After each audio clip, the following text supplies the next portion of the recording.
Bueno, bienvenidos todos de nuevo a otro programa en Territorio Hostil. Esta vez vamos a tener un coloquio sobre el socialismo del siglo XXI, que nos lo habéis pedido bastantes veces. Y bueno, hoy tenemos la suerte de poder contar con camaradas hispanoamericanos, que ellos lo han sufrido más que nosotros, sin duda. Tenemos a Gustavo López, del Partido Comunista Marxista-Leninista de Uruguay. Bienvenido a nuestro humilde canal. Gustavo, tenemos a Alex Ascencio, perdóname, del Comité de Reconstrucción Comunista Salvadoreño. Y bueno, tenemos a Hugo Vera, que ya es un fijo de la casa, el director del Baluarte. Y a mí, que ya me conocéis, del PMLRC. Así que, si queréis, pues empezamos con esa pregunta de qué es el socialismo del siglo XXI. Y empezamos por ahí. Si quieres empezar tú, Alex.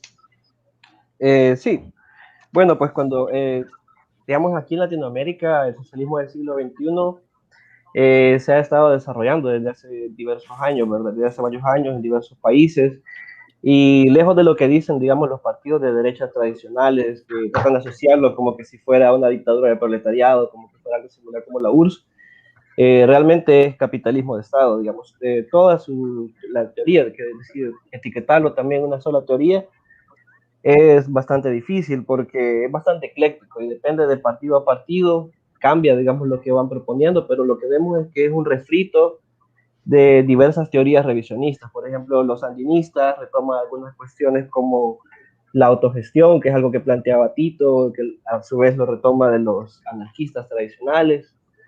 En el caso de Venezuela, pues igual, también es un refrito de diversas teorías, porque es una mezcolanza, digamos, entre diversas teorías revisionistas que fueron combatidas en su tiempo por Marx, por Engels, Lenin, Stalin, incluso por Hoxha. Vemos bastante, digamos, de las teorías eurocomunistas reflejadas en todo el programa del PSUV. Por ejemplo, de las características fundamentales de estas teorías es que abogan por un partido multiclasista. De hecho, el mismo Chávez dijo en muchas ocasiones de que ellos no creían en la lucha de clases. De hecho, también no creen en la abolición de la propiedad privada. El mismo Chávez, por ejemplo, en una entrevista en el 2012, decía de que ellos no planeaban abolir la propiedad privada, ni la grande, ni la pequeña, ni querían instaurar algo como la dictadura del proletariado, porque para ellos eso es algo obsoleto, algo del pasado, del siglo XX. Y por contraposición, ellos proponen un partido multiclasista, niegan el centralismo democrático y plantean una serie de formas organizativas, como te digo, o sea, es decir, cambia, depende de qué partido estemos hablando, pero lo que vemos es una negación, digamos, de todas las tesis fundamentales del marxismo-leninismo. Igual, aparte de negar la lucha de clases, también hay un gran eclecticismo teórico, incluso el mismo Chávez decía de que ellos retomaban tanto a Trotsky como a Lenin, a Marx, a Rosa Luxemburgo, a Gramsci, y es una sola mezcolanza teórica, mezclado también con teorías indigenistas, retoman bastante cuestiones como de Bolívar, de Martí, que si bien es cierto, digamos, en dichos países en su momento desempeñaron un papel revolucionario, no por eso dejan de ser liberales, es decir, y podemos analizarlo en su momento histórico, que tal vez sí desempeñaron un papel progresista, pero seguir planteando, digamos, ese tipo de teorías ahora es no solo anticientífico, sino también es reaccionario. Hugo, si quieres continuar tú. Estarás silenciado. Que hable el compañero primero, Gustavo López, que es primera vez que habla, y yo cierro. Pues Gustavo, si quieres. O no, en primer lugar agradecer esta posibilidad de participar de este debate. Nosotros venimos siguiendo con mucha atención vuestras actividades y ojalá este sea el primero de muchos intercambios que nos permitan profundizar relaciones en el marco del necesario internacionalismo. Creo que el compañero Alex lo definía muy bien. Esto que se ha dado en llamar socialismo del siglo XXI es en última instancia la negación explícita del cuerpo central de ideas que hacen el socialismo. El socialismo no es para nosotros una aplicación informática que hay que actualizar cada 15 días, y mucho menos que hay que colocarle mes a mes un componente de snobismo, un componente nuevo, ¿no? El socialismo para nosotros, lo decía Federico Engels, desde que es ciencia debe ser tratado como tal. Y el socialismo es en última instancia la concepción la concepción del mundo del proletariado, el que ubica a la clase obrera como protagonista central de la historia, el que le da un papel decisivo a la hora de sepultar el capitalismo. Esto que se ha dado a llamar el socialismo del siglo XXI y que, como señalaba Alex, es un eclecticismo inadmisible, no hace otra cosa que minimizar, ocultar o directamente negar el papel de la clase obrera en el proceso de transformación revolucionaria de la realidad.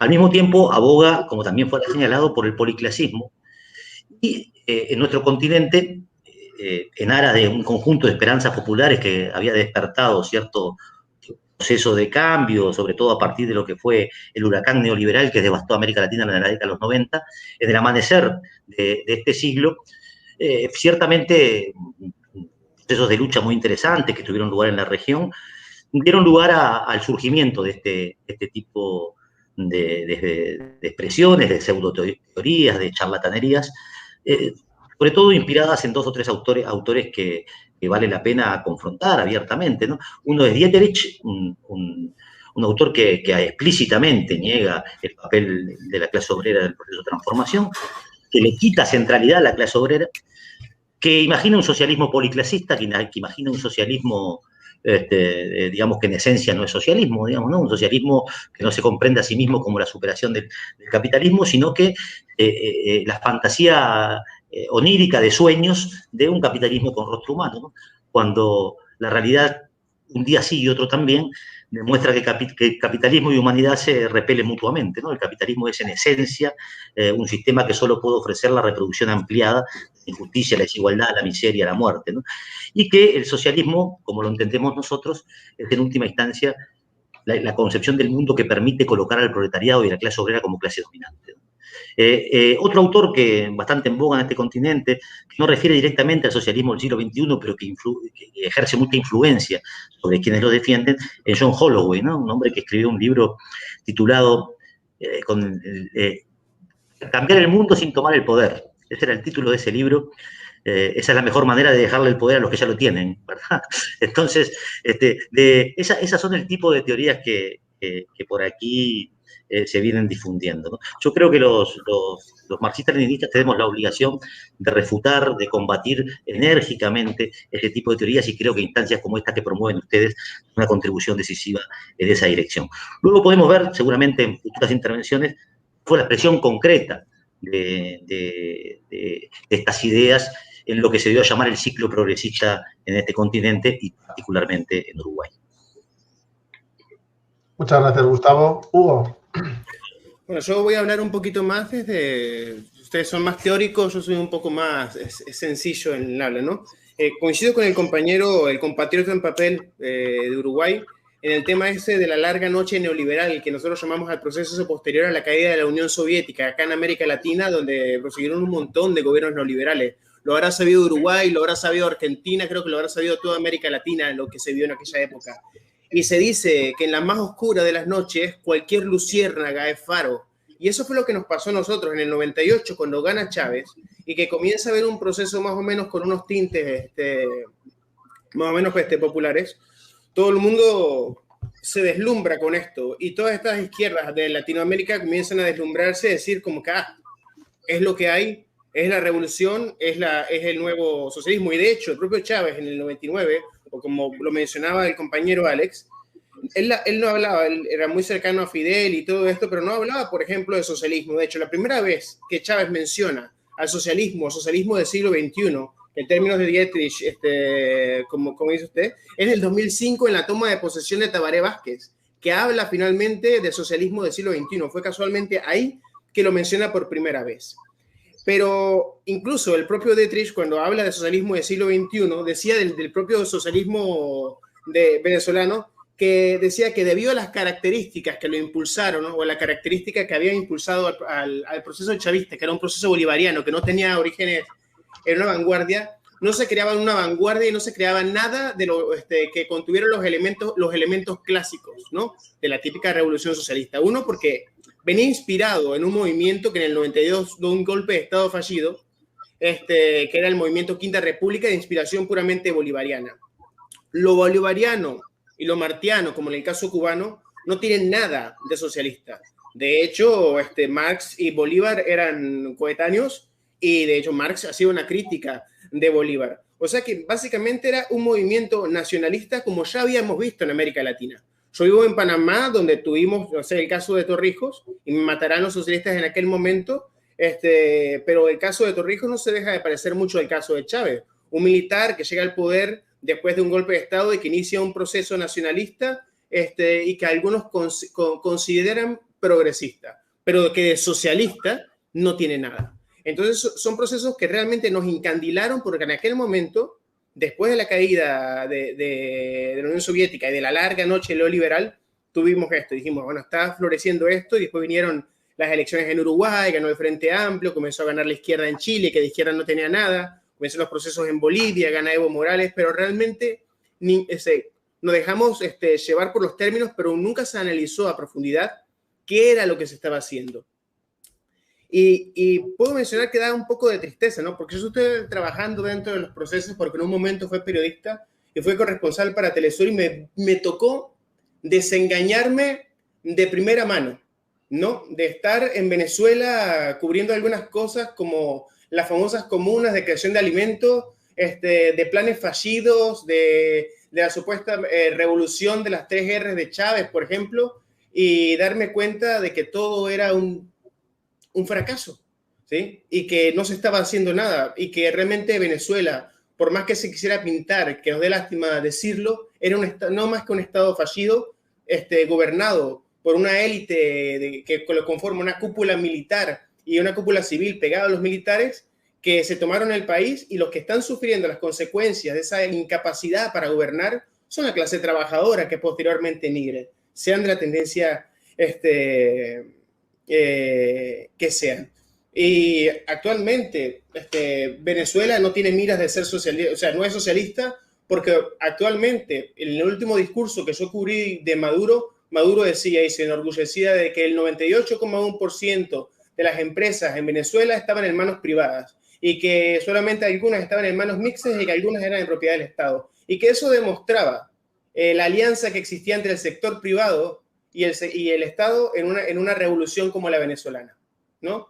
Entonces, fracasos de discurso sin contenido ideológico, sin contenido profundo, que nos van a pasar factura a lo largo del tiempo, porque la gente va a relacionar cualquier proceso serio que queramos llevar adelante con eso, que no fue más que un gran periodo de tiempo que se perdió, donde se pudo haber hecho y no se hizo, donde supuestamente nos representaron, pero nos representaron mal. Eso es lo que quería agregar. Perfecto, gracias por la intervención. Yo quiero centrar la crítica o el análisis del socialismo del siglo XXI en la cuestión ideológica, porque para empezar, ellos hablan de un socialismo que en realidad tiene una construcción teórica muy precaria. Hablan, por ejemplo, del socialismo democrático, ¿no? Como si fuera un apellido necesario, ¿no? En contra del socialismo científico, que es el que defendemos nosotros. Para nosotros, el marxismo, o sea, el socialismo científico, es una ideología, como dice su nombre, que es ciencia. O sea, no lo enfocamos como coger tendencias de uno y otro sitio y que eso mágicamente, ¿no?, cree un corpus que nos lleve a la revolución. Creo que, bueno, antes el camarada Gustavo ha hablado de Dieterich, por ejemplo, la economía de equivalencias y otras teorías que desarrolla en su libro del socialismo del siglo XXI, pues ya demuestran el idealismo profundo de esta ideología.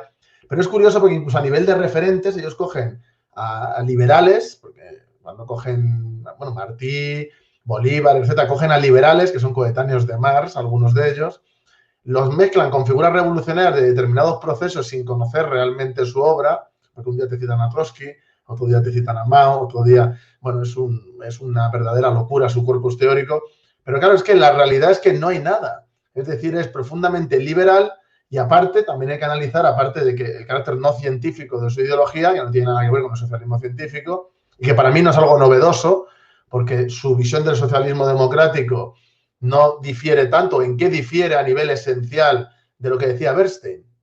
O de lo que decía aquí en España Carrillo, cuando destruyó del todo el Partido Comunista. Es decir, lo que hacen es parchear o quieren parchear el sistema, no quieren acabar con el Estado capitalista y construir una nueva superestructura, sino lo que quieren es parchear y hacer pequeñas reformas para supuestamente llegar al socialismo. Y esa democracia participativa, que se habla mucho de ella, pero que luego a efectos prácticos ¿Qué es la democracia participativa? Que participe la gente, ya con eso es suficiente. Yo creo que no es suficiente. Hacer referéndums hacen en muchos sitios. Eso tampoco asegura esa participación mayor que en las democracias representativas. Sin embargo, hay un consenso en que en Venezuela sí hay democracia participativa, ¿no? Y es que en Venezuela hay explotación del hombre por el hombre, propiedad privada, porque claro, el socialismo del siglo XXI, hemos visto a bastantes líderes del socialismo del siglo XXI afirmarlo, defiende la propiedad privada. Entonces, claro, ¿qué socialismo es ese? Si se mantiene también la explotación del hombre por el hombre, se mantiene la extracción de plusvalía, sigue habiendo millonarios que acumulan cada vez, concentran cada vez más el capital en sus manos. ¿Dónde está esa revolución? Yo entiendo que, claro, ellos utilizan que determinadas mejoras de reformas, etcétera, y de mejoras del nivel de vida de la población en determinadas experiencias, ya las venden como que es la panacea. Pero claro, ¿nosotros qué queremos? ¿Mitigar el dolor o acabar con el problema? Entonces, el socialismo científico, su propuesta es solucionar el problema, no mitigar el dolor. Y creo que es un problema grave de la gente, que incluso de partidos comunistas han abrazado esta ideología en el fondo. Han desvirtuado el marxismo y se han quitado, pues, como hacía Bernstein, han quitado lo revolucionario del marxismo, revisionándolo y apoyando determinadas figuras, como pueda ser Chávez, como si fueran, no sé, como si sus aportes fueran los de Lenin. Y lo siento, pero no es así. Es decir, Chávez fue un dirigente de un proceso práctico, pero ¿dónde está su desarrollo? ¿Dónde está la aplicación de sus desarrollos a la realidad? No están. Y lo que hay es catastrófico. Entonces, que hay determinados partidos comunistas, incluso algunos muy radicales, que están más preocupados en quedar bien con la gente que apoya estas cosas del socialismo del siglo XXI para rascar algo, que realmente en desarrollar la lucha de clases. Porque claro, los comunistas, ¿qué tenemos? ¿Cuál es nuestra función? Concienciar a la gente y organizar y dirigir precisamente a la gente en esos procesos revolucionarios para la toma de poder, o sea, ese es nuestro objetivo, es decir, transformar la sociedad, la revolución, o quedar bien con lo que hay ahora mismo establecido, de lo que es la izquierda revolucionaria con infinitas comillas. Y eso me pasa a mí en España, pues no quiero pensar lo que os pasa a vosotros en Hispanoamérica. O sea, por eso era una de las cosas que yo quería hacer este debate, ahora cuando hablemos de las experiencias y tal, y no ya solo de la ideología en sí, porque es una cosa que si a los partidos comunistas de mi país les ha afectado de una forma catastrófica, no quiero pensar cómo os ha tenido que afectar a vosotros, sobre todo a la hora de organizarse y de confrontar, porque claro, a la ideología burguesa, porque esta gente, antes ha hablado del sujeto revolucionario, es que para ellos el sujeto revolucionario son los damnificados del neoliberalismo. Pero claro, es que eso es que haya gente con un interés, o sea, unos intereses muy contrapuestos, unidos y supeditados a los que están dirigiendo esto, que en realidad pues son la pequeña burguesía o incluso la burguesía nacional no vendida a los Estados Unidos.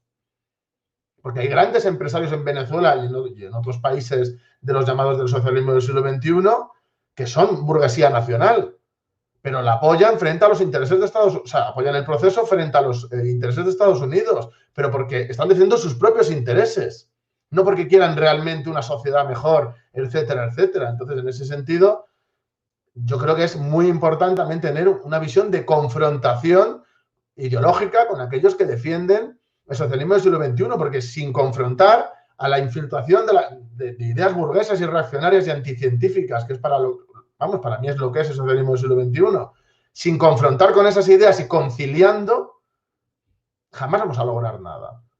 Jamás. Ahora hablando, he abierto un montón de temas, ahora supongo que querréis todos hablar de temas que hemos sacado unos y otros. Lo que sí lo podemos intentar es hacerlo en el mismo orden para que no se vuelva loco la gente que nos está viendo. Entonces, Alex, si quieres decir cualquier cosa relacionada con todo esto. Gracias, Roberto. Sí, algo de lo que mencionabas y que, bueno, es el típico discurso de todas las izquierdas acá en Latinoamérica. Y de hecho ellos mismos lo dicen, de que ellos luchan contra el neoliberalismo. Nunca hablan de una lucha anticapitalista. Eso deja la puerta abierta para otro modo de gestión del sistema capitalista. Hemos visto, por ejemplo, en el siglo XX, por ejemplo, en Europa se desarrolló bastante la cuestión del estado del bienestar, es decir, que no sea un capitalismo en el cual, digamos, no existe propiedad pública, por decirlo así, no quiere decir, bueno, es que lo contraponen de esa forma, como que si el hecho de que existieran servicios públicos o existieran empresas estatales fuese sinónimo de socialismo. De ser así, bueno, el mismo Napoleón sería socialista, como decía Marx. La nacionalización no quiere decir inmediatamente que eso es socialismo. Y acá, pues, o sea, todas las izquierdas de Latinoamérica, sí es cierto que se dio una lucha, digamos, contra el sistema neoliberal, pero apostándole, digamos, a un modelo de gestión del capitalismo en el cual también participan empresas públicas, que eso es capitalismo de Estado. Y en el caso de Venezuela, también hay que decirlo, esas expropiaciones se dieron con indemnización, se le dieron indemnizaciones a las empresas, en muchos de esos casos, con ese dinero que se le dieron a los burgueses que fueron expropiados, lo que hicieron fue participar nuevamente en estas empresas. La mayoría de empresas son mixtas, es decir, que aún si el Estado controlase el 51%, digamos, de las acciones de una empresa en particular, aún sigue existiendo explotación del hombre por el hombre, porque aún se sigue extrayendo plusvalía. De ahí otra de las falsedades que todos estos gobiernos siempre ocupan es la unidad de la izquierda, y nos hacen ver que la unidad de la izquierda es como una panacea, es decir, como que lo que se busca. Nosotros vemos en la historia todos los partidos revolucionarios que han logrado conquistar el poder, no lo han hecho a partir de la supuesta unidad de la izquierda, lo han hecho en lucha contra todas las diversas tendencias oportunistas. Entonces, ese argumento de la unidad de la izquierda vemos que se cae por sí solo, porque si hablar de izquierda es algo bien general realmente. Al decir izquierda no estamos diciendo nada en concreto. Es decir, nosotros por eso decimos que somos marxistas, leninistas y abogamos por el socialismo científico. Porque hablar de la izquierda, bueno, ustedes sabrán, ahí en España hay diversos partidos, organizaciones, y también acá sucede algo, una cuestión de seguidismo, de que hay muchas personas de la izquierda, de que todo lo que suene a rebelde, que suene a revolución, la gente lo termina inmediatamente apoyándolo. Y luego cuando vos vienes y lo criticas, porque ves las inconsistencias teóricas o en la práctica incluso de estas experiencias, inmediatamente te tachan de dogmático, de ser un sectario y de que con eso solamente favoreces al enemigo. Uno de los típicos argumentos es de que al hacer la crítica a estos movimientos, inmediatamente haces el favor a la derecha. Eso es lo típico que se nos dice, de que no podemos atacarlo porque eso sería hacerle el favor a la derecha y que luego van a venir los fascistas y realmente, bueno, como lo explica el mismo Dimitrov, a los comunistas no hacer crítica a este tipo de movimientos y dejar que todos estos partidos que socialistas no tienen nada porque son unos capitalistas, lleguen al poder, lo único que hacemos es ensuciar la imagen de nuestra ideología. Y luego, por ejemplo, y eso lo podemos ver actualmente, es decir, en muchos países de Latinoamérica la gente no quiere hablar, no quiere oír hablar nada acerca de la izquierda, porque cuando se les habla de marxismo, inmediatamente se les viene a la mente eso. Acá en El Salvador lo podemos ver, por ejemplo, bueno, recientemente ganó las elecciones acá en el país Nayib Bukele, muchos andan diciendo por ahí que es fascista, eso es bien discutible realmente. Como hablábamos con Hugo anteriormente, pues es un reajuste dentro de distintos sectores de la burguesía. Y bueno, vemos aquí muchos militantes del FMLN, por ejemplo, que era el partido de izquierda que estuvo gobernando durante 10 años, pero que con sus actos de corrupción, que ni siquiera intentaron, por ejemplo, ponerle impuestos al gran capital, ni siquiera intentaron crear empresas públicas, como en el caso de otros procesos como el venezolano. Acá realmente no se modificó para nada, ni siquiera se tocó el neoliberalismo, que es lo que ellos tanto criticaban.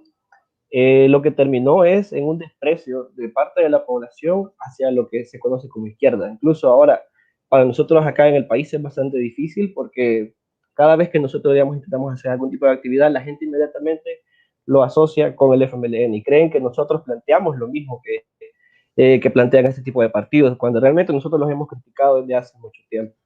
Y de ahí, solo para finalizar, algo que quería mencionar es el falso antiimperialismo de todos estos movimientos, porque dicen ser antiimperialistas, pero hay que diferenciar algo, no es lo mismo antiimperialismo que antiamericanismo, porque ellos podrán estar en contra del imperialismo norteamericano, o al menos eso dicen, porque sí hay bastantes inversiones de varias personas del ejército que incluso tienen sus ahorros en cuentas en Estados Unidos. De hecho, es un conflicto el año pasado.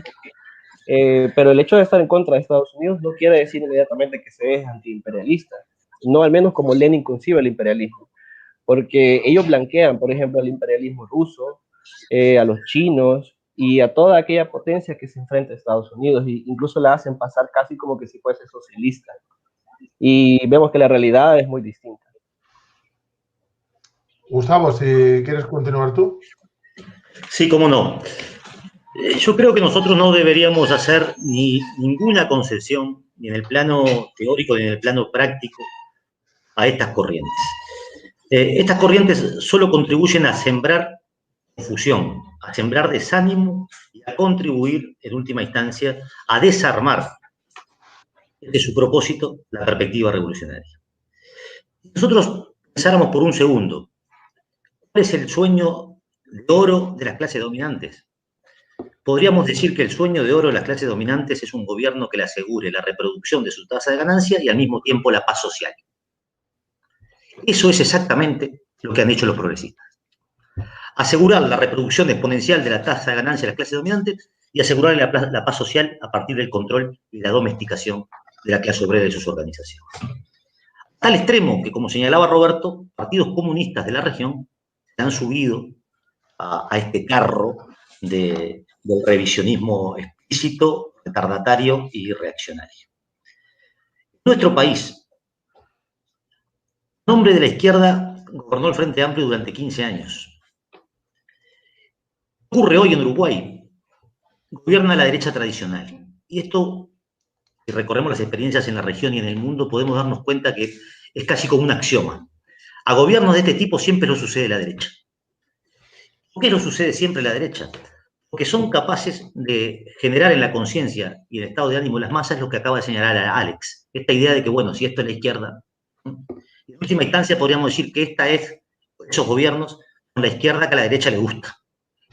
Son la izquierda que le permite a la derecha recomponerse una vez que estaba agotado el ciclo, agotado en términos de aprobación popular, agotado el ciclo de sus gobiernos tradicionales, y vuelven por lo suyo. En términos objetivos, ¿qué ocurrió en Uruguay? Después de 15 años, en términos objetivos, medidos, incluso en cifras oficiales, ¿qué ocurrió en Uruguay después de 15 años de gobierno del progresismo? Bueno, Uruguay tiene más tierras extranjerizadas, es decir, más tierra. Uruguay, ustedes saben, es un país básicamente ganadero. Bueno, tiene más tierras extranjerizadas que nunca antes en la historia. De Hernandarias a la fecha. Es decir, nunca hubo aquí tanta tierra en manos de extranjeros como las que ocurrieron durante los últimos 15 años y particularmente durante los últimos 10 años. En Uruguay la población económicamente activa, la clase obrera, los trabajadores en general, son 1.600.000 personas. En Uruguay viven poco más de 3 millones de personas.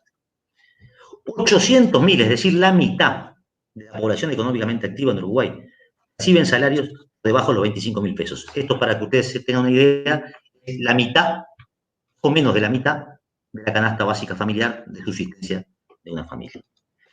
El sector público, en Uruguay fue, además de generador de empleo, un sector muy dinámico. Uruguay tiene una tradición del vallismo liberal, que fue capaz de estatizar buena parte de las empresas del Estado, desde una óptica liberal, pero ciertamente bajo control del Estado.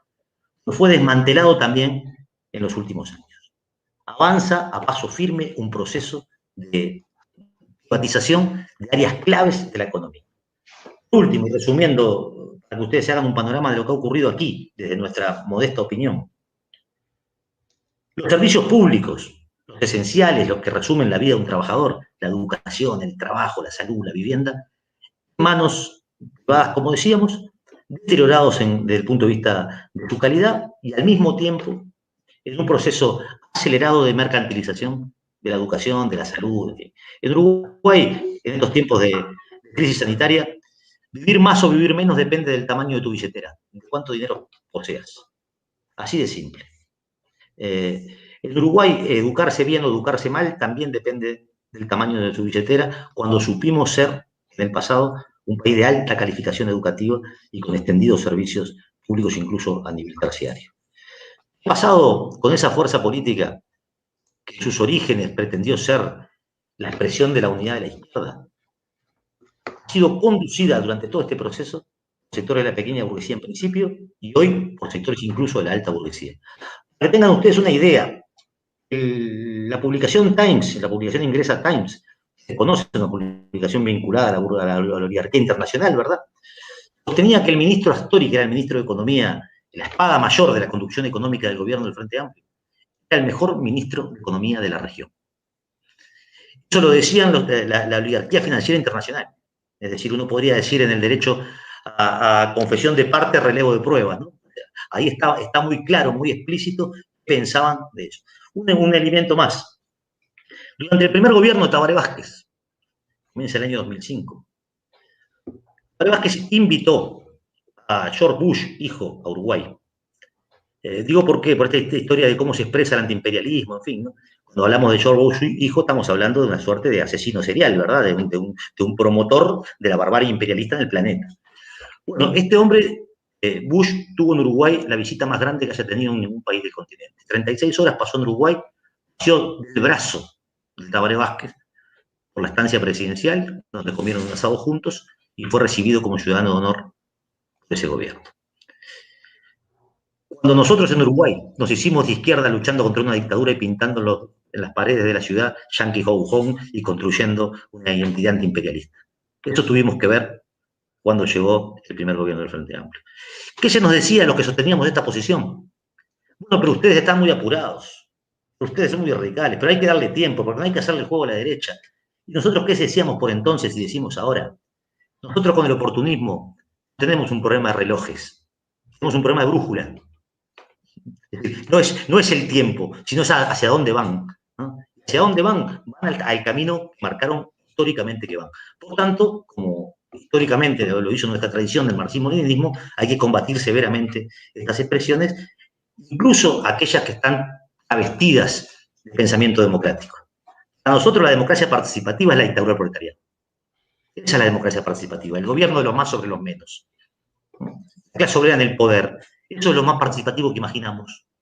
Francamente, no imaginamos algo más participativo que eso, ¿no? Donde los opresores son sometidos por los que históricamente fueron oprimidos.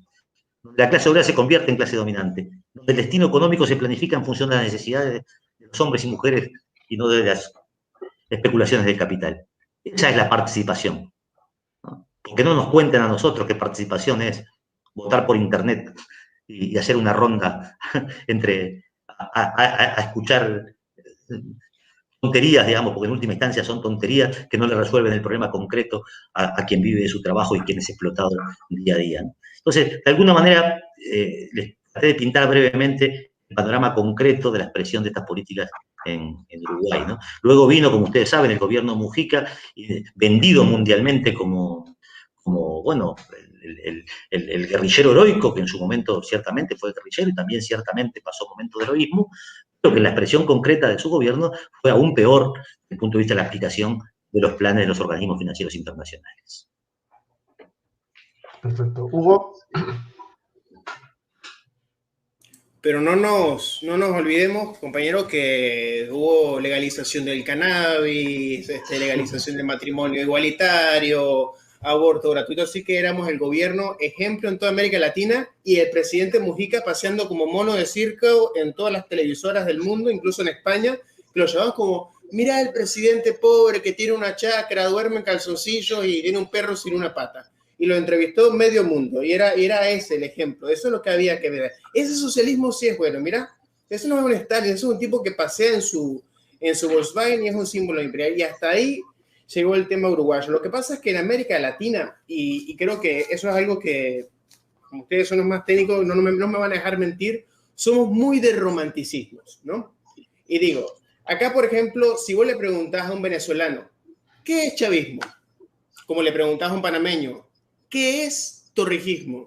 Y nadie te va a saber contestar, porque realmente no hay un sistema de ideas y no heredaron nada, ¿no? Acá somos muy, como decía el compañero Alex, nos encanta todo lo que suene revolucionario, aunque no tengan nada que ver. Farabundo Martí, socialista, ¿qué era Farabundo Martí?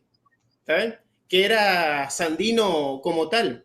¿Qué era Zapata, más allá de cualquier cosa, ¿no? sea, que era Bolívar, por ejemplo, San Martín, O'Higgins, que eran. Lo que pasa es que tenemos todo ese caudillismo y ese romanticismo por figuras indígenas, por figuras de la independencia que no nos podemos sacar de encima. Entonces, ¿qué dicen? ¿Qué es Chávez? Bueno, Chávez es el retorno de las ideas bolivarianas.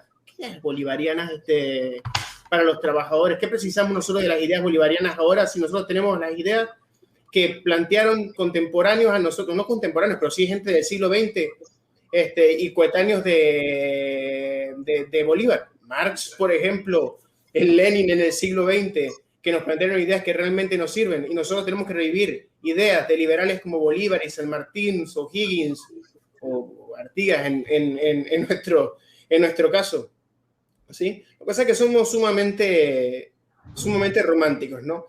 Y la otra cosa es que ayer un compañero me decía, cuando puse el cartel acá, porque me han caído en masa desde que puse el cartel ayer de la invitación, que me decían, pero Hugo, no podemos decir que es un vino amargo, pero es nuestro vino. Yo digo que lastimosamente ni siquiera es vino, es jugo de uvas, ¿sí? Porque no tenemos lastimosamente nada, ¿no? Y hemos caído en ese juego. Y nos juega muy, muy, muy en contra, porque la otra vez conversábamos en el mismo canal y con unos compañeros del tema del posmodernismo en el movimiento revolucionario de Latinoamérica. Y el tema del socialismo del siglo XXI, nos impacta de igual forma. No hay un solo partido, y yo creo que puede ser la excepción, lo del partido, lo acá de los compañeros, pero muy difícilmente en sus países existe alguna organización que se considere izquierda o algún movimiento social que no apoye ciegamente cualquier cosa que haga Venezuela o que haga cualquier país que se defina como precursor del socialismo del siglo XXI, que no lo apoya a ciegas y que no lo relaciona a ciegas con ser revolucionario y ser de izquierda. Te promueven por un lado el tema de hacerle el juego a la derecha si no defendes esas posiciones, pero realmente los que están haciendo el juego a la derecha son ellos, porque esas posiciones a nosotros en América Latina nos han costado, o sea, defender posiciones indefendibles nos ha costado posibilidades. Porque cada vez que acá sale un candidato, cada vez que uno habla o dice algo, por más que tenga razón, te dicen, andate a Venezuela, comunista, andate para Cuba, ¿sí? O te plantea, eso es discurso chavista, mira cómo está Venezuela, mira cómo está Cuba. Y realmente no tenés que desmarcarte de ellos antes de poder construir algo. Y es imposible, por lo menos acá en este país, construir algo en este momento y hacer que los compañeros también se desmarquen. Estoy trabajando con organizaciones y lo veo a cada rato, donde vamos a hablar de construir algo nuevo, pero tenés al mismo tiempo construyendo algo nuevo acá en Panamá y hablando de un proceso nuevo, un proceso independiente, y al rato haciendo un meeting a favor de Venezuela. Y es defender lo indefendible y nos sirve de lastre, ¿sí? Tenemos el caudillismo de lastre, tenemos el socialismo del siglo XXI de lastre, tenemos las políticas posmodernas de lastre. Entonces digo, hacer el juego de la derecha realmente lo han hecho ellos. Porque creo que, como decía el compañero, todos estos gobiernos de supuesta izquierda vienen siempre seguidos por una derecha clásica radicalizada. Caso de Argentina, caso de Uruguay con la calle, ¿sí? Y el caso chileno con Piñera, que la derecha chilena no tiene nada de izquierda, sin embargo, tuvieron la respuesta que tuvieron. El caso, por ejemplo, lo que hubo en Bolivia con la respuesta que tuvieron, que ahora recuperaron el poder, pero siempre se crea el terreno para la derecha más reaccionaria. Y al igual que los posmodernos crean ese terreno o ese espacio para que la derecha responda. O sea, miren lo que tuvimos antes, miren lo que fue el fracaso del chavismo. Nosotros podemos radicalizar, nosotros podemos justificar. En este momento, gente como Bolsonaro se justificó en que no querían que pasaran las cosas que pasaban en Venezuela, en Brasil, por ejemplo, ¿sí? A pesar de que era meramente imposible. Esos discursos radicales, abiertamente radicales, que que la izquierda se niega a tener, o que se niega a hablar de verdad, la derecha los puede tener gracias a posiciones medias tintas como las que ha implantado el socialismo del siglo XXI. Entonces, los que hacen el juego de la derecha y los que han hecho el juego de la derecha todo este tiempo han sido ellos. Porque ahora no estamos exentos, no estamos libres de nada. Nicaragua, En Nicaragua va a ser imposible construir algo, por lo menos a largo plazo. Con lo que pasó con el Farabundo Martí de Liberación Nacional en El Salvador, de que todo lo que se hace en El Salvador que tenga que ver con la izquierda lo relacionan con ese fracaso, porque fueron 3 gobiernos con Funes de robo y traición a los trabajadores, con lo que hizo el partido de los Trabajadores en Brasil, por ejemplo, con lo que hicieron los chavistas en Venezuela. ¿Qué proceso se va a poder construir en América Latina? Así se están dadas las condiciones. Si está todo deshecho, si el momento que tuvimos lo aprovecharon, ellos agarraron y deshicieron. ¿Quién hizo el juego a la derecha? Entonces, tienen razón ustedes, compañeros. Sí, claro, nosotros les hacemos el juego a la derecha cuando nosotros criticamos procesos como el venezolano. Pero ellos, ¿a quién le están haciendo el juego? Porque a nosotros no nos están haciendo el juego. Destruyeron toda posibilidad que había. Destruyeron el momento y destruyeron también la confianza de la gente, del común. El aporte. Y un par de cosas a nivel ideológico. Antes el camarada Gustavo ha dicho una cosa que me ha gustado bastante, que es sobre lo de la democracia participativa, ¿no? Porque claro, ellos hacen esa apuesta, pero luego hay multitud, por no decir la mayoría de los partidos comunistas, entre comillas, que te hablan de la democracia participativa y que, bueno, que la dictadura del proletariado era una cosa antigua, ¿no?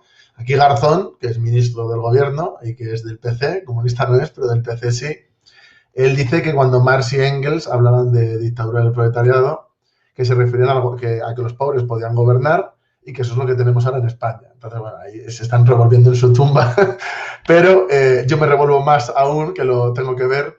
Pero hay una cosa que es que parece que la gente se avergüenza. Ya, incluso partidos que tienen el nombre comunista, incluso en el nombre tienen marxista-leninista, o lo han tenido, o lo ponen en sus estatutos, etcétera, ya no hablan de eso. Tú ves su programa, ves las cosas, ya no hablan de marxismo-leninismo. Para ellos es folclore, es algo antiguo, y no, es que es la ideología para la emancipación del proletariado. Entonces, claro, yo me tiro de los pelos cuando veo estas cosas, pero es que tenemos el deber de confrontar con esto. Yo cuando me preguntan, porque me preguntan mucho cuando por el YouTube y eso, pues bueno, pues cuando me invitan a debates y demás, pues me invitan a sitios donde me lo ve bastante gente. Y me exponen y me intentan ridiculizar el comunismo, ¿no? En plan, para que yo mismo me avergüence de ser comunista. Y me preguntan mucho por la dictadura del proletariado, ¿no? Es como la pregunta comodín, de aquí en España todos los políticos que ha habido que han dicho que eran comunistas reniegan en público, ¿no? Porque les da porque no lo piensan de verdad y porque les da apuro, ¿no? Y es que hay que tener en cuenta que desde la óptica marxista-leninista todo Estado es una dictadura. La cuestión es de quién sobre quién. Entonces, obviamente, en la dictadura del capital en la que vivimos ahora, la llamen como la llamen, es la dictadura de unos pocos, que son los explotadores, sobre las amplias masas obreras, las amplias masas de los trabajadores. Sin embargo, la dictadura del proletariado es lo contrario. Es dictadura para los antiguos explotadores y democracia para las amplias masas obreras. ¿Qué hay más democrático y más participativo que eso? Nada. Lo que pasa es que vivimos en el paradigma anticomunista de que todo lo que sea anticomunista es aceptado y todo lo que sea defender el comunismo de verdad está criminalizado. Y con esto del socialismo del siglo XXI, estos partidos comunistas actúan así. Y es verdaderamente lamentable, es algo que hay que criminalizar. Y en cuanto hay que confrontar.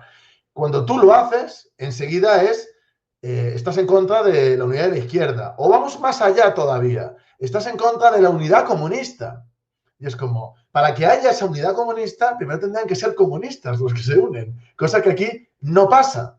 No pasa. Y es algo que es necesario difundir y que llegue a la gente.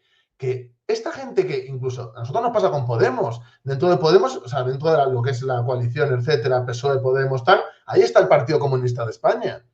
Y tiene ministros y diputados. Pero esa gente hace una labor revolucionaria enfocada a acumular fuerzas para desarrollar la revolución, o están parcheando ahora que viene la derecha, porque lo que ha dicho Gustavo de que es primero la izquierda esta que lo que hace es defenestrar el movimiento obrero y de toda posibilidad de movilización social para que luego vuelva a la derecha, eso es lo que estamos viviendo aquí en España. Es decir, aquí las elecciones de Madrid, ya no sé si lo habréis visto, la derecha ha arrasado y es el síntoma de que lo siguiente va a ser el estatal. De hecho, las encuestas que están saliendo dicen que va a ganar el PP con Vox de largo, de largo. Pero claro, ahora cuando llegue el PP y Vox, ¿qué se va a encontrar? Más de 10 años sin hacer una huelga general, sin conflictos grandes, sin organizaciones obreras. Las organizaciones que son de esa izquierda totalmente americanizadas en el sentido de que son como la izquierda snob de Estados Unidos ahora mismo. No tienen base. Son gente de redes sociales, de votar cada X años y ya está. Y defender que hay socialismo en Venezuela, no sé dónde. Y eso es lo que hay ahora mismo aquí en España, desmovilización absoluta. No hay movimiento obrero revolucionario organizado, no hay movimiento republicano, nada, que está muerto. Y se ha muerto por esta gente.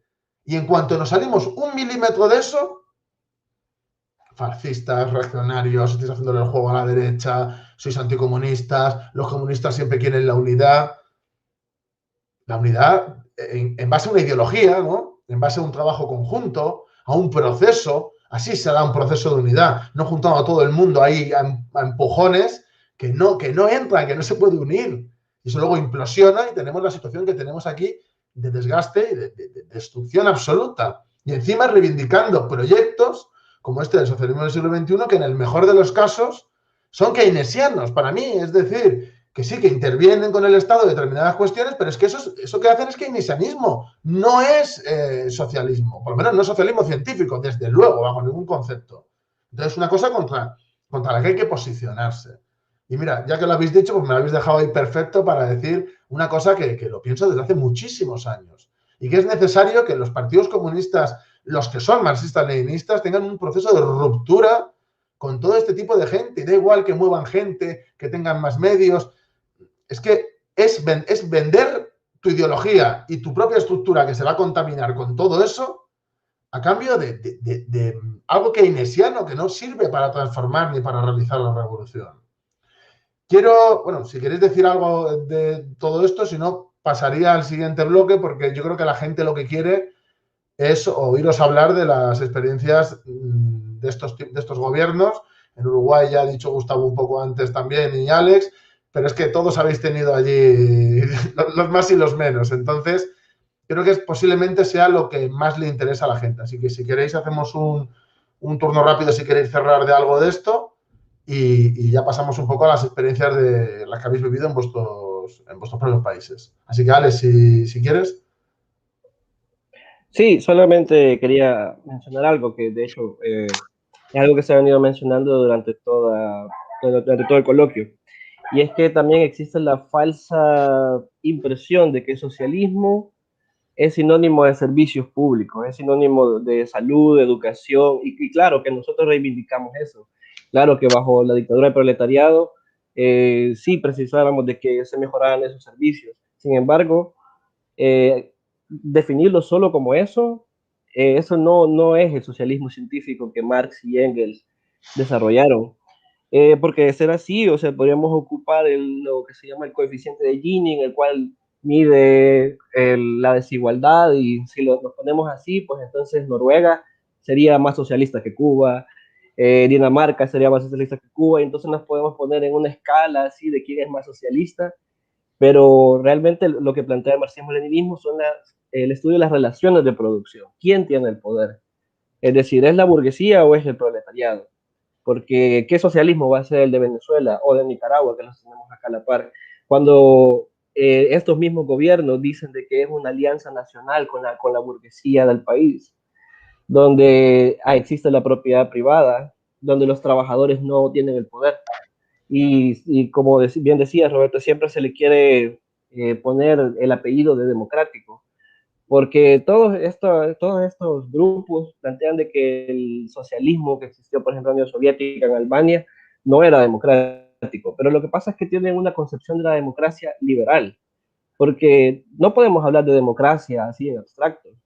Es decir, la democracia, por ejemplo, nació, como por ejemplo en Grecia se hablaba ya de la democracia, sin embargo era una democracia de esclavistas. Entonces no podemos, el que hable solamente de democracia en abstracto y no haga un análisis de clase, cae en un punto de vista liberal. Es decir, democracia sí, ¿para quién? Porque, por ejemplo, acá podemos ir a votar cada 5 o 3 años por diputados, alcaldes, presidentes. Sin embargo, a la hora de subirle los precios de la comida, a la hora de subir la edad para pensionarse, a nadie de nosotros nos preguntan si estamos de acuerdo. Entonces, como bien decía el camarada Gustavo, la única democracia participativa es la dictadura del proletariado, dictadura para la burguesía pero democrática para las amplias masas. Gustavo, si quieres cerrar con algo. Sí, dos breves comentarios respecto a lo que tú señalabas, Roberto, y que ahora reafirmaba Alex. En primer lugar, ¿qué concepción tenemos del Estado? Nosotros los marxistas-leninistas. Desde el Manifiesto Comunista 1848, Marx dice: el Estado es el comité central que administra los negocios comunes de toda la burguesía. El Estado siempre es un órgano de opresión de una clase sobre otra. Porque una parte del sostén pseudoteórico del socialismo del siglo XXI es esta idea del Estado de todos. No hay Estado de todos. El Estado es un Estado de clase, un órgano de opresión de una clase sobre otra. Esa es nuestra visión. Por eso la dictadura del proletariado no es un elemento accesorio ni anacrónico en la historia. Es un elemento central. Es el modo en que adopta el Estado los trabajadores del periodo de transición. Por eso para nosotros es tan importante defenderlo y definirlo como tal, ¿no?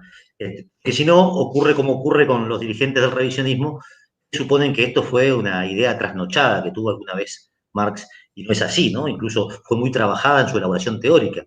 De los análisis de la Comuna de París, hasta luego la crítica del programa de Gotha con mayor precisión, una idea muy digamos que fue madurando a partir del análisis concreto, de la situación concreta y del método científico aplicado al análisis de la realidad. Por eso defenderla hoy es un elemento que nos distingue, digamos, de estas corrientes que llegan un aspecto medular, una piedra angular del marxismo-leninismo.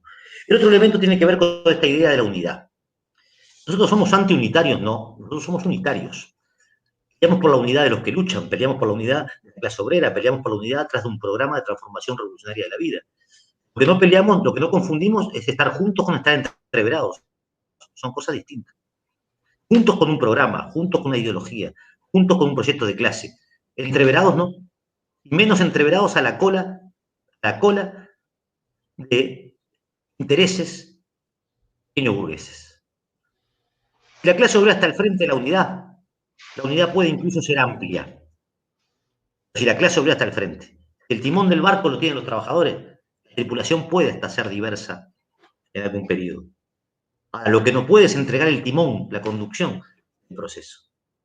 Del mismo modo que cuando se busca inspiración histórica en el pasado, nosotros, aquí se nombró Artigas, nosotros entendemos que el rescate de la historia también pasa por reconocer el rol, hasta en términos patrióticos, que la lucha anticolonialista tuvo en este continente y el carácter avanzado de algunos de nuestros libertadores. Ahora, creer que eso es un aporte a pensar el socialismo hoy nos parece francamente descabellado. Porque hasta hoy, siglo XXI, no hay, y nadie ha demostrado, un cuerpo de ideas más útil para transformar la realidad que el marxismo-leninismo.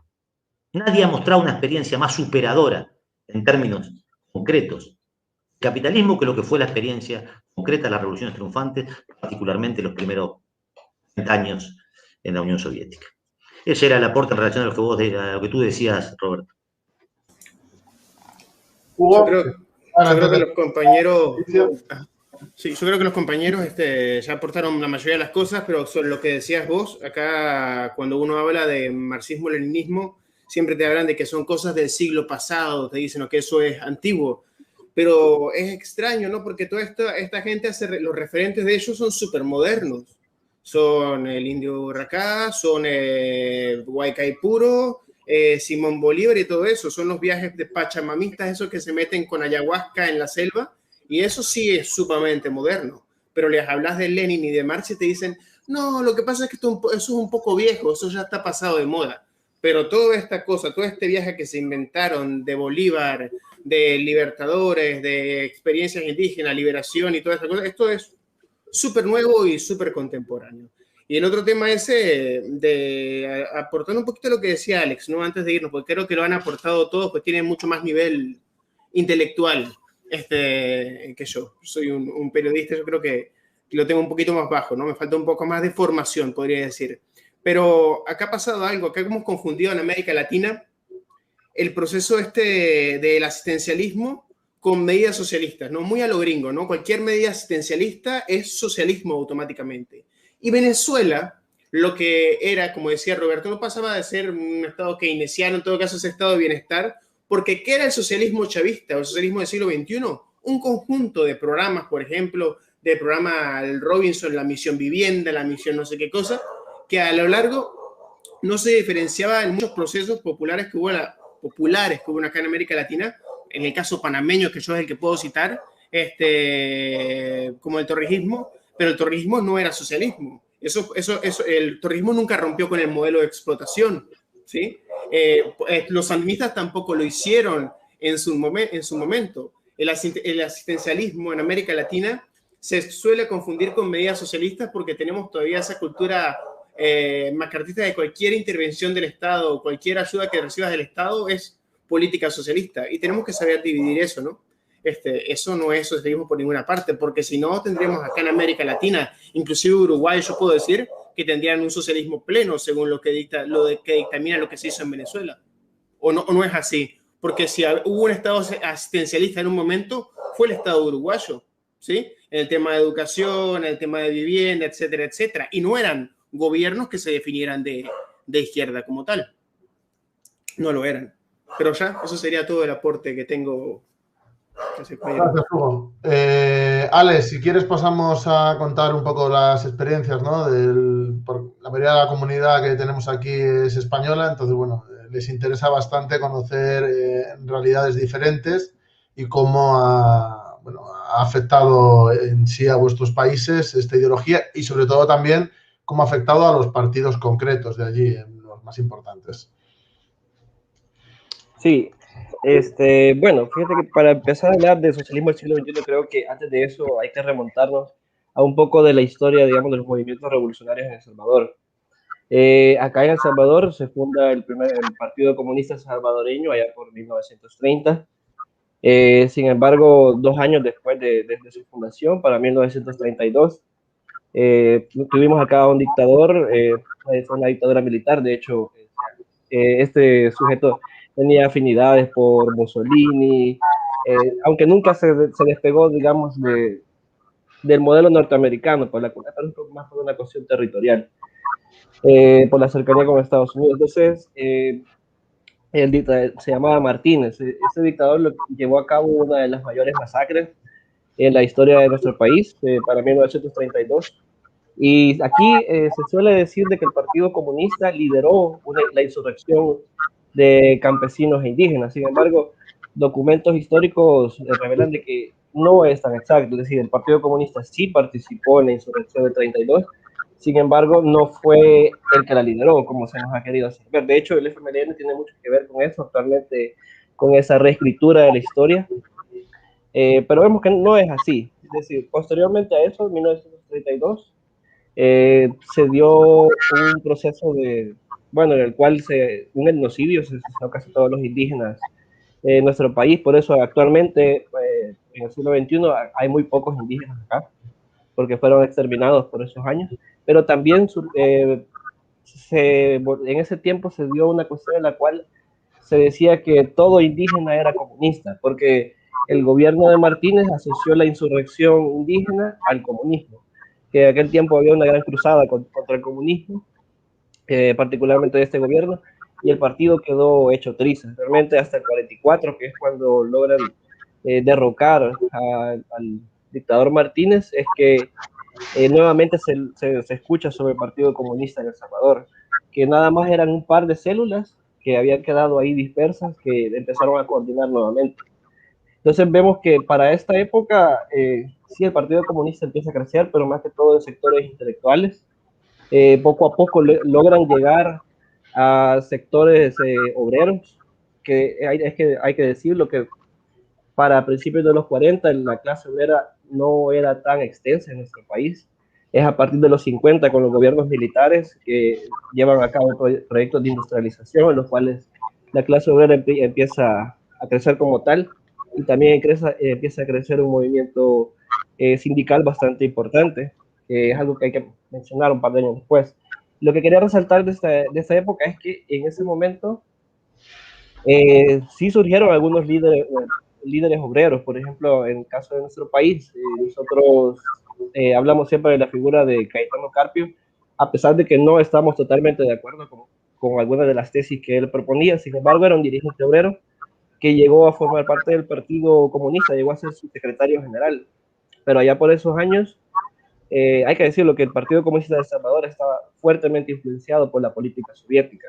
Entonces, para el 56, que se da el 20 Congreso, y luego se empieza a hablar de transición pacífica al socialismo, son tesis que poco a poco van siendo adoptadas por la mayoría de dirigentes del Partido Comunista. Luego de eso es que se da una ruptura y el secretario general, que era Cayetano Carpio, pasa a formar la primera organización político-militar. Como ustedes saben, tuvimos una guerra, algunos dicen que es de 10 años, nosotros decimos que fue de 20 porque la tomamos desde los 70 hasta finales de los 90. Entonces es en los 70 cuando empieza a formarse los primeros grupos políticos militares. Las FPL fueron las primeras, lideradas por el ex secretario del Partido Comunista. Y luego de eso empiezan a surgir, porque eran, vivíamos bajo una dictadura militar en el país y se empiezan a formar diversas organizaciones. Por ejemplo, acá fueron 5 organizaciones lo que conformaron lo que actualmente es el FMLN. De ellas, las únicas que se reivindicaban marxistas como tal era el Partido Comunista Salvadoreño, que fue el último en integrarse a la guerra, y las FPL. De ahí las otras organizaciones como el ERP, la RN o el PRTC planteaban unas, bueno, por ejemplo en el ERP ahí había anarquistas, había demócratas cristianos, socialdemócratas, que lo único que planteaban era que había que acabar con la dictadura militar para instaurar una democracia burguesa. Entonces, lo que sucede es que se empieza este proceso de guerra en la cual no había, digamos, una unidad ideológica, cada una de las organizaciones trabajaba por su lado, no había una coordinación, y es hasta los 80 en los cuales el cual se logra coordinar entre todas estas organizaciones. Acá, por ejemplo, y eso es algo que tiene mucho que ver con el socialismo del siglo XXI, por eso es que lo traía a colación, es la figura de Shafiq Handal. No sé si ustedes han oído hablar de él. De hecho, hay fotos de Shafiq Handal con Chávez y con todos estos líderes del socialismo del siglo XXI. De hecho, actualmente dentro de la izquierda en El Salvador o sea, por decir esto aquí me van a crucificar porque no podemos hablar en mal de Shafiq Handal porque el mismo FMLN lo ha pintado como un gran revolucionario. Sin embargo, Shafiq Handal estaba fuertemente influenciado por las ideas eurocomunistas y cuando ellos ingresaron a la guerra fue inmediatamente para negociar con el imperialismo estadounidense y de poner las armas. Con respecto a eso, nosotros vemos en el proceso de guerra de una manera bastante crítica, es decir, porque aquí se da lo que decía Hugo, una cuestión bien romántica, de digamos, si yo critico a alguna de las organizaciones que participaron en nuestra guerra civil, el primer argumento que mucha gente, y vos cuando has tomado un fusil, o sea, vos no estuviste ahí. Y claro, yo admiro la valentía de muchas personas que dieron su vida en el proceso, sin embargo, hay que señalar de que debido a estas deficiencias que había en todas las organizaciones es que se llegó hasta el punto que tenemos ahora. De hecho, como les decía, cuando se da esa unión en los 80 y el Partido Comunista empieza a participar, empiezan las negociaciones. De hecho, el líder histórico Salvador Cayetano Carpio, el que lo mencionaba, lo denunció desde sus inicios, hasta que en el 83 se dio un proceso de purga en el cual se suicidó. No está demostrado que se haya suicidado, es decir, hay bastante especulación al respecto, pero luego de eso se da un proceso de purga de todos los elementos marxistas-leninistas que habían. Hay que decir también de que en el caso de Salvador sí ha habido desarrollo teórico durante toda esa época, sin embargo, hay muchos textos que, por ejemplo, acá no llegaban. Por ejemplo, la crítica a lo del 20 Congreso, del PECUS y el revisionismo yugoslavo, cruchevista, etcétera, es una crítica que nosotros hemos venido a desarrollar ya en el siglo XXI, porque en aquel tiempo era muy difícil, y igual en unas circunstancias de dictadura militar, que se desarrollara la teoría marxista. Entonces, del 83 en adelante se cambia todo el programa que tenían estas organizaciones por un programa que abogaba únicamente por la democracia burguesa. Shafiq Handal pues pasó a ser el líder histórico del FMLN por muchos años y actualmente es visto como un gran líder revolucionario, como una figura intachable. Sin embargo, hay varias entrevistas que se le hicieron. Por ejemplo, aquí tengo un libro, se lo pueden ver ahí. Son unas entrevistas que le hicieron a Shafiq Handal. Entonces, solamente para que veamos lo que planteaba Shafiq Handal. Le preguntaban a Shafiq si el FMLN proclama la libre empresa. Esto fue para el 91. Y en ese momento decían, se lo dijimos a los empresarios, sí, proclamamos la libre empresa y la libre iniciativa, pero de todas las empresas, incluidas desde luego las cooperativas y otras empresas asociativas de los trabajadores y las empresas de todos los tamaños. La libre empresa con acceso de todos al mercado de mercancías y de capital. Entonces ya desde esos años, igual en esta misma entrevista se le hacen otras preguntas, lo que planteaba era un modelo de socialismo democrático, que fue cuando se firman los acuerdos de paz en Chapultepec, México, para el 92.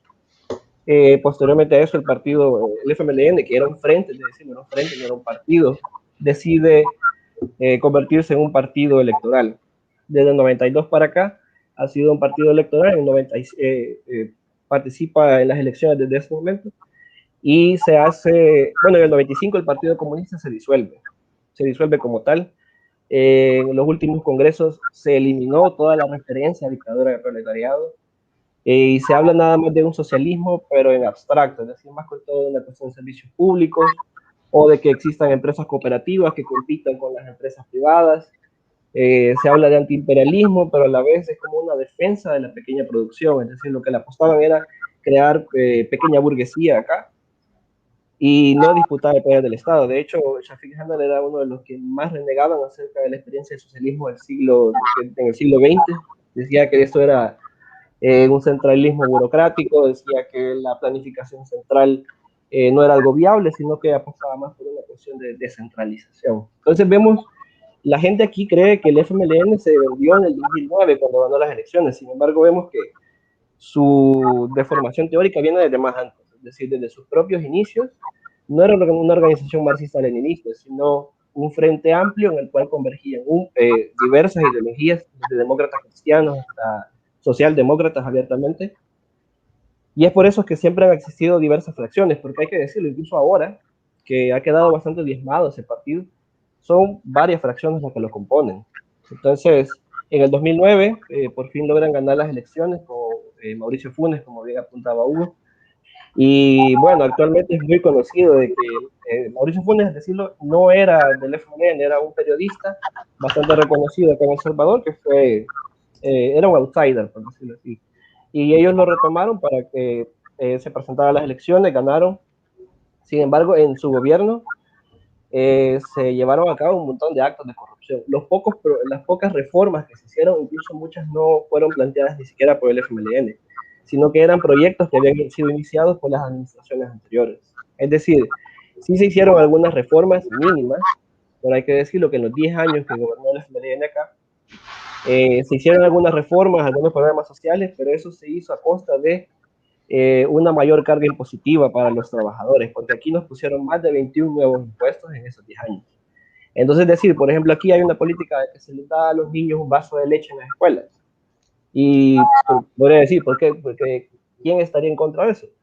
Sin embargo, eso también, lo que hay que decir es que se favorece a ciertas empresas para que lleven a cabo estos proyectos. Y lo segundo es que ni siquiera se hace con un impuesto al capital, no, son impuestos directos, porque ellos criticaban mucho el neoliberalismo, pero cuando llegaron al gobierno no desmontaron, digamos, la estructura fiscal que había sido montada por los partidos de derecha en los últimos 20 años, sino que solamente vinieron a reforzar con más impuestos. Es decir, en ese tiempo hubieron muchas protestas, cada vez más pequeñas, porque gran parte del movimiento social en El Salvador estaba cooptado por el FMLN, y en aquel momento, te digo, se nos decía que cerrar una calle, salir a hacer una manifestación, que no era viable porque ahora habíamos ganado las elecciones, que teníamos un gobierno de izquierda, que eso nada más le hacía el juego a la derecha. Y bueno, por ejemplo, en esos años se hacía en la Universidad Nacional de aquí de El Salvador, había bastante actividad de diversos grupos. Para esos años Obama visitó el país y lejos del FMLN de plantear una postura, digamos, por lo menos de respeto a la soberanía nacional o algo por el estilo, lo que se hicieron fue abrieron las puertas de par en par a que viniera Obama aquí, un gobierno de izquierda. Y nosotros, bueno, yo en ese tiempo participaba en unas organizaciones estudiantiles y había una toma de la universidad. Días antes de que viniera Obama al país, el gobierno del FMLN mandó a oficiales antimotines y mandó a la policía a clausurar la toma de la universidad. Y durante todo su gobierno fue así, porque siempre era bajo la excusa de que era hacerle el juego a la derecha. Entonces, hoy en día, producto de todas las políticas antipopulares que ellos desarrollaron y los actos de corrupción que son, digo, pues salen en los titulares de todos los periódicos, algunos líderes históricos de acá incluso están ligados al narcotráfico, y hay que decirlo, con la narcoguerrilla de Colombia, están ligados con todos estos grupos. Por ejemplo, acá, cuando vino Alba Petróleos, aquí hicieron fiesta. Todos los dirigentes del FMLN, los dirigentes más importantes al menos, se encargaron de gestionar estas empresas. Y te digo, cuando perdieron las elecciones, bien extraño, al día siguiente que habían perdido las elecciones, desmontaron todas estas empresas para que no se les hiciera la auditoría. Entonces, podemos ver que la gente, el pueblo en general, llegó a acumular un gran repudio hacia este partido, el FMLN, porque en aquel momento cuando ganó, yo te digo, fue aquí reventaban pólvora por todos lados, la gente salía a las calles pensando que realmente iba a haber un cambio, porque en efecto, los gobiernos de derecha que tuvimos en el país se encargaron de privatizar todos los servicios públicos y de mejorar la calidad de vida de los trabajadores. Incluso la represión al movimiento obrero fue mucho más cruda en los gobiernos de derecha que tuvimos hasta el 2009. Y por eso es que se albergaba una gran esperanza popular, pero al ver de que no se materializaron los cambios, que realmente los trabajadores seguimos viviendo en la miseria, que acá en El Salvador, decirlo, actualmente tenemos el salario mínimo, un salario de $300, que ni siquiera cubre la canasta básica esencial. Producto de todo esto es que ahora tenemos la actual situación. En las últimas elecciones para alcaldes y diputados, de 84 diputados que tiene la Asamblea Legislativa del país, el FMLN no alcanzó ni siquiera el 10%. Ni siquiera el 10%. Después de ser un partido de gobierno.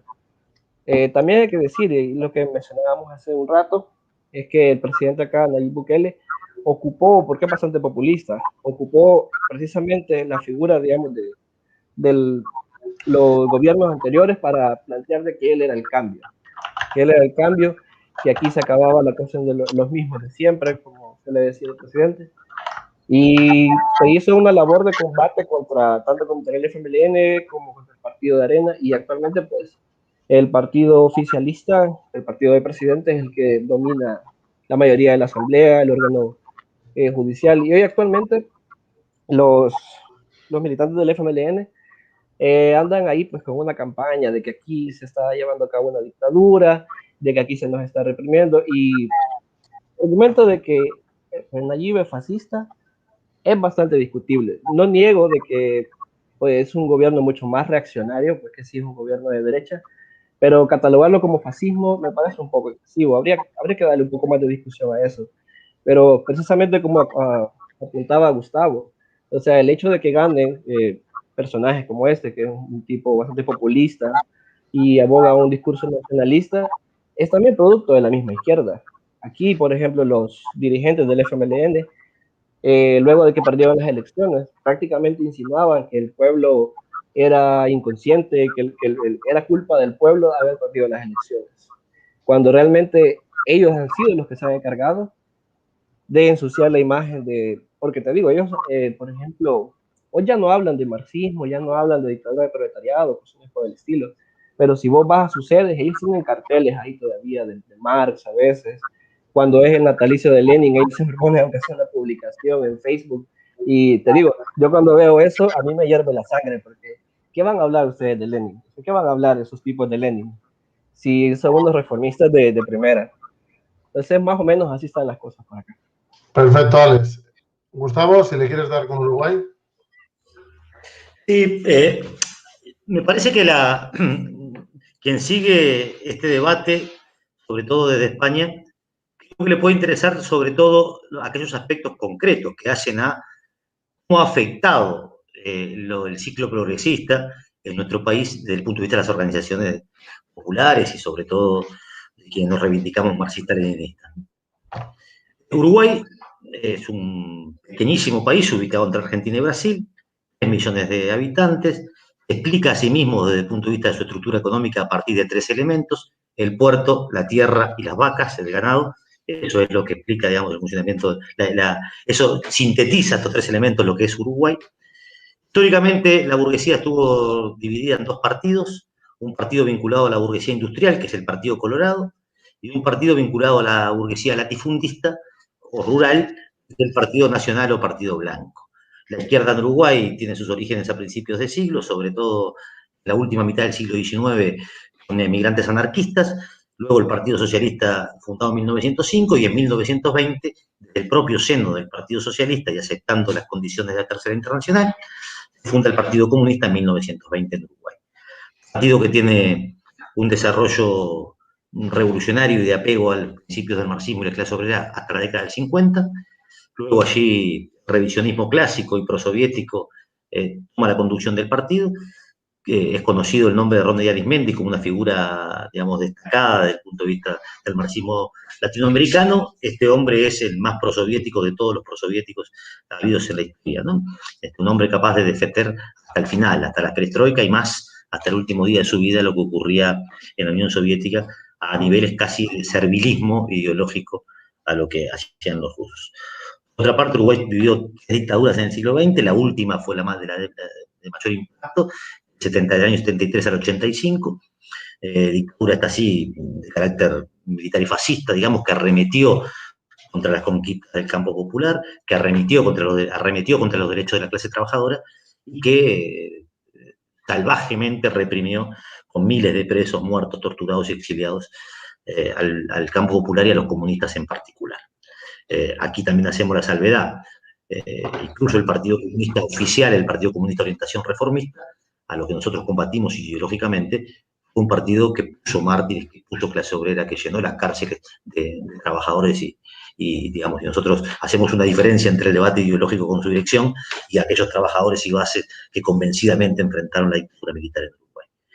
Luego, el último periodo, el que en una intervención precedente señalábamos, un periodo lleno de expectativas, sobre todo el que se inicia en el año 2005. El diario El País, un diario de la burguesía local, el día que ganó Tabaré Vázquez, el primer gobierno del Frente Amplio, titulaba: más de 1 millón de uruguayos en la calle celebran el advenimiento de la izquierda. En un país de 3 millones, imagínense ustedes lo que significa 1 millón de uruguayos en la calle. Con 1 millón de uruguayos en la calle, acá se podía hacer la reforma agraria aplaudiendo nomás. Se podía correr a los burgueses, 1 millón de personas en la calle aplaudiendo. 1 millón de personas en la calle, acá se podía expropiar a los expropiadores. 1 millón de personas en la calle, acá se podía subir el salario y la condición de vida de la gente. 1 millón de personas en la calle, nosotros mismos, que había que salir. porque yo vivía en un barrio, miren, vivía del Cerro, en Montevideo, un barrio muy popular, en el año 2005, un barrio vinculado a la industria frigorífica. Yo lo que viví ese día fue lo más parecido a lo que yo me imaginaba que era la insurrección popular. Miles de personas saliendo a la calle, rumbo al centro a escuchar a aquel hombre que venía, ¿no? La gente se abrazaba en la calle, lloraba de alegría, porque se había sacado de arriba un siglo de gobierno de la burguesía y aspiraba a otra cosa. Nosotros, evidentemente, no teníamos esa visión. No podíamos dejar de ver a ese pueblo entusiasmado, moviéndose y creyendo en el cambio. Esto nos coloca frente al siguiente desafío. O nosotros somos capaces de reconstruir la perspectiva revolucionaria sobre las bases del marxismo-leninismo y comprender que la clase obrera sigue siendo el sujeto social de los cambios, organizada política y socialmente su partido, o vamos a seguir presenciando cómo se bastardean los conceptos, se prostituyen las palabras y se hace lo que se hace. El desafío que tenemos planteado, y por eso nos parece que estos debates son muy útiles también para conocernos y aprender, es el desafío de construir un fuerte partido de clase con capacidad de incidir en la historia y con capacidad de colocar las piedras angulares del desarrollo del socialismo en el Uruguay. En ese marco, decir que también los gobiernos del Frente Amplio fueron los que pavimentaron el retorno a la derecha, construyeron el camino para el retorno a la derecha. Algunas medidas de carácter más o menos avanzados en el primer periodo, que correspondieron sobre todo con un marco de relaciones internacionales, con el lugar que Uruguay ocupa en la División Internacional del Trabajo. Subieron exponencialmente las materias primas, sobre todo a partir de la demanda china. Y entonces Uruguay, los commodities, entonces Uruguay vendió a un altísimo precio su producción. Eso permitió algunas medidas redistributivas. Cuando el ciclo lógico de la economía capitalista hace que eso se revierta, Uruguay hoy está en el prólogo de una crisis económica de enormes dimensiones, una economía absolutamente primarizada. Uruguay vende materia prima sin valor agregado. Uruguay no tiene industria. Uruguay ha devastado el aparato industrial. Por lo tanto, somos una clase obrera fragmentada, debilitada, ideológicamente golpeada, culturalmente debilitada. Y ese es un desafío que nos planteamos con la modestia de nuestra fuerza, es lo que nos planteamos. Volver a construir la perspectiva de clase y volver a lo que algún compañero señalaba hoy en los diálogos, ¿no? A sentir el orgullo de decirle al mundo que no hay mejor manera de vivir que defender el marxismo-leninismo y que sentirse comunista a cada paso y cada día, ¿no? Y bueno, esto simplemente, y suponiendo que esta será nuestra última intervención, quiero señalar también que hoy es 10 de mayo y es un día bastante importante para nosotros también porque es un aniversario de la derrota final del fascismo, ¿no? Esa contribución increíble y extraordinaria que hizo el Ejército Rojo para Bien por ahí que hay un lío 9, Gustavo. 9, pues es cierto. Gracias, Roberto. Pero digo, recordar estas cosas también es bien importante. Gracias.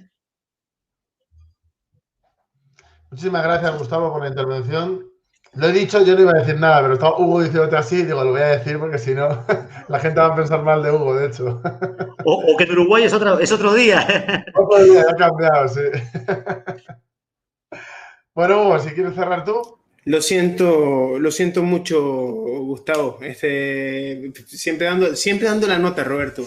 Mira, yo nací en Uruguay, Gustavo, y soy uruguayo en papeles y soy de ese grupo que emigró en aquel Uruguay terrible, ¿no? Pero me considero panameño. Tengo del 83 viendo acá en Panamá, así que voy a hablar de Panamá, ¿no? Panamá. Somos hijos, desde 1903, de un experimento. En 1821 nos independizamos de Colombia y comienza ahí, o sea, nos independizamos de España para unirnos a la Gran Colombia.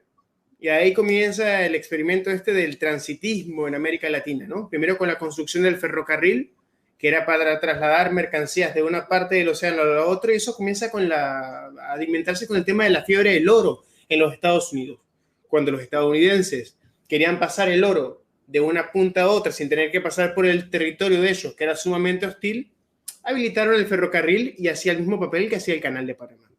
Ya por entrado en 1800 y tanto comienza la construcción del canal francés, lo dinamitan un poco los estadounidenses, al tema del canal se viene abajo esa construcción y finalmente los estadounidenses apoyan una separación de Colombia en 1903, una oligarquía criolla, que se toma el poder. Nosotros hasta 1930, a pesar de que hay un movimiento popular nacionalista por esa presencia estadounidense, porque los tratados del canal involucraban, cuando comenzó Estados Unidos a construir el canal de Panamá, una zona que estaba ocupada, que se le daba a perpetuidad, la zona del canal, que se manejaba como un estado estadounidense dentro de Panamá, la zona del canal de Panamá, que tenía incluso hasta un gobernador que era el encargado de administrar el canal de Panamá y para donde los panameños precisaban un permiso, un pasaporte para entrar, lo que Torrijos después denominaría la quinta frontera. En 1930, como tal, recién empieza a haber acá en Panamá o nace un partido comunista que posteriormente se llamaría el Partido del Pueblo. Ese partido desaparece en 1953, es prohibido, ¿sí? Y en 1968, cuando se da un golpe militar, después de una larga pugna interburguesa, o sea, entre las oligarquías, como pasó en Uruguay, del campo y de la ciudad, toman el poder los militares, que ya lo tenían, pero lo tomaron realmente. Y comienza un proceso que se llama la Revolución Panameña, que se da entre 1968 y 1989, hasta la invasión estadounidense. ¿Qué hubo ahí? Proceso muy parecido a lo que hubo en Venezuela, de programas asistencialistas, de reparto de algunas tierras, de algunas cosas, que fue un proceso nacionalista que terminó ahí por apoderarse de la lucha de la devolución del Canal de Panamá, etcétera, etcétera, etcétera.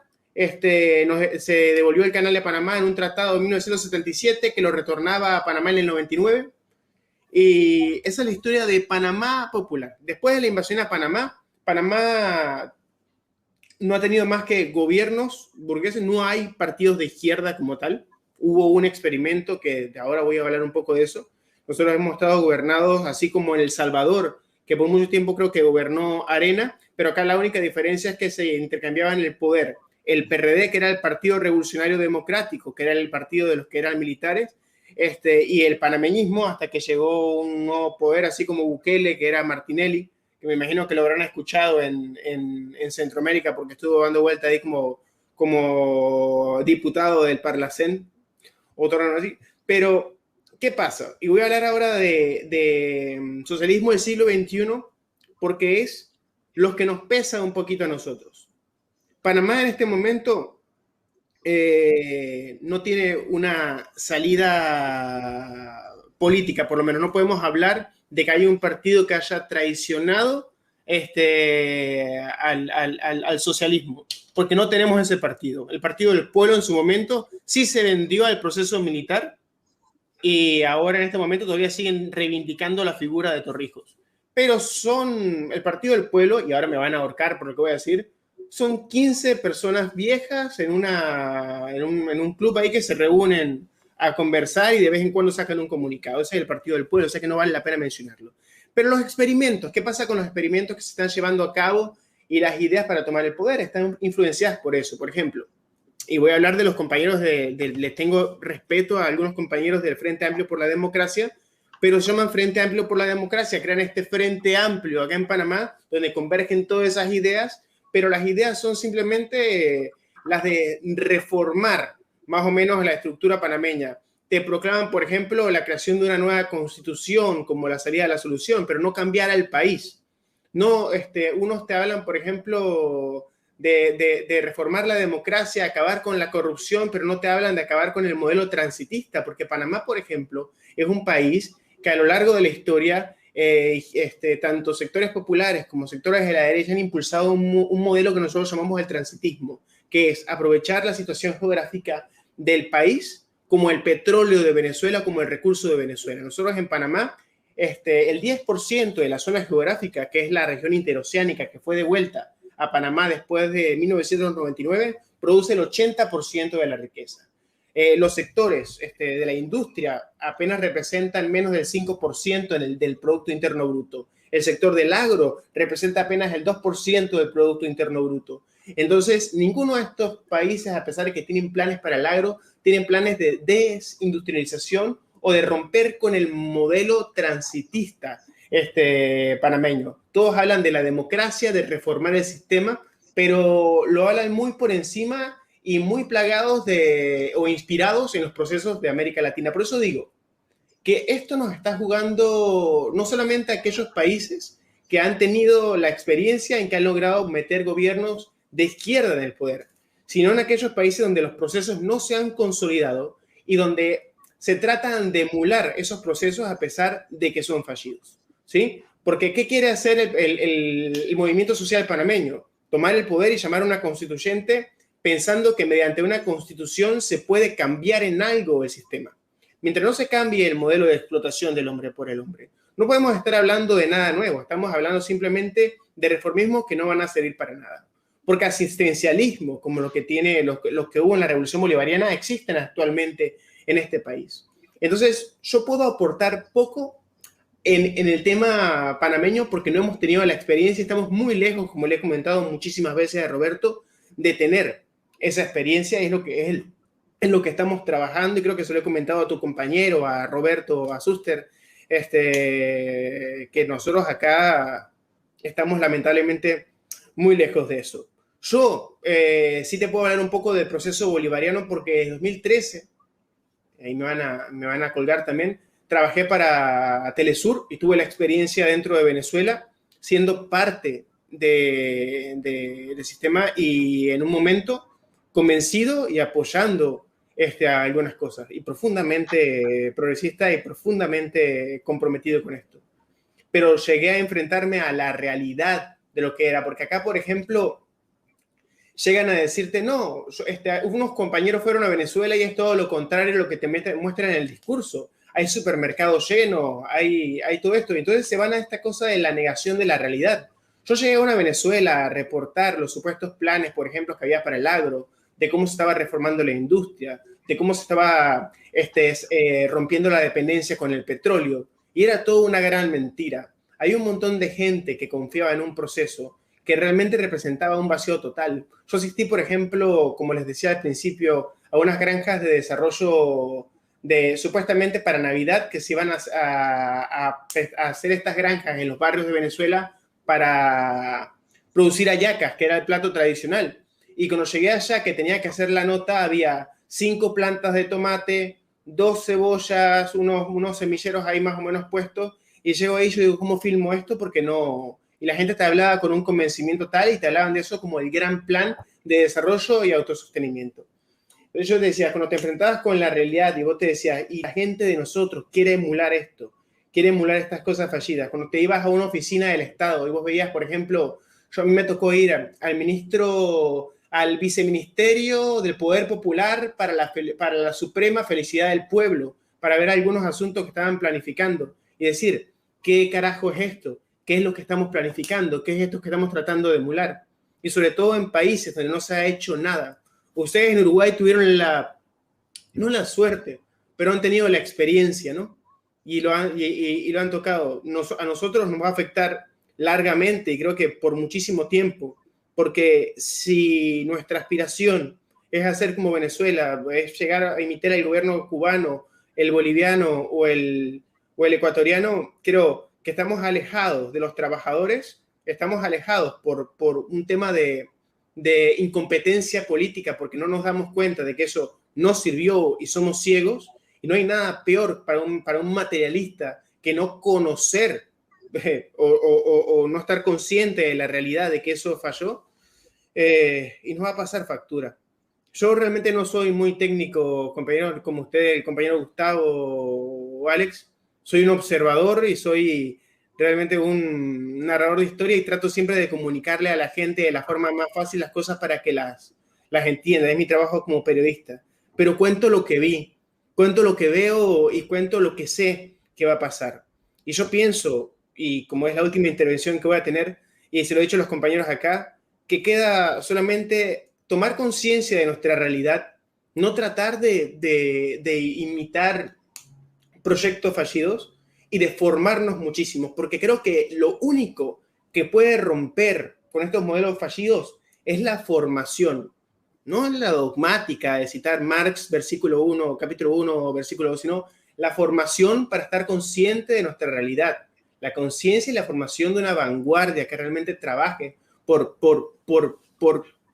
lo que hace falta, que es la transformación y no reformar, ¿sí? No reformar cosas que no pueden ser reformadas. Y lo sabemos en América Latina y nos hemos chocado 1000 veces la pared. Y más ahora con estas experiencias. Y no nos van a dejar mentir. Nosotros tuvimos cuántos años de Frente Amplio en Uruguay, Gustavo, ¿sí? Y no nos sirvieron para nada. Y los compañeros acá que se chocaron la pared con el Farabundo Martí, o los compañeros en Brasil con el Partido de los Trabajadores, o la Revolución Ciudadana en el Ecuador, o el Partido Comunista en Chile de Michelle Bachelet. Son unos traidores, privatizadores de la educación y todo eso, que tienen como consecuencia esa constituyente que tienen ahora, que no sé qué va a salir, qué híbrido puede salir o qué monstruo puede salir de ahí. Y bueno, ese es mi aporte y creo que dentro de la mayor de las humildades intelectuales, ¿no? Ha sido un placer debatir con ustedes y espero que se repiten experiencias similares. Bueno, yo para cerrar quiero daros las gracias a los tres por estar aquí. Creo que ha sido un debate bastante interesante y que a la gente, además, por lo que puedo ver en los comentarios, le ha gustado. Hugo ya es un fijo, ¿no? Aquí viene muchísimo a debatir y demás. tanto a Alex como a Gustavo. Bueno, espero que nuestros partidos, que son partidos comunistas, puedan ir estrechando relaciones, podamos seguir colaborando en este ámbito o en otros. Y bueno, para nosotros ha sido un verdadero placer teneros aquí. Y bueno, Alex ya a su organización sí la conocíamos, pero bueno, que siempre es bueno conocer a gente nueva que de verdad tiene ganas de transformar las cosas, Gustavo. Así que ha sido un placer teneros aquí a los tres. Un abrazo a todos y esperemos vernos pronto.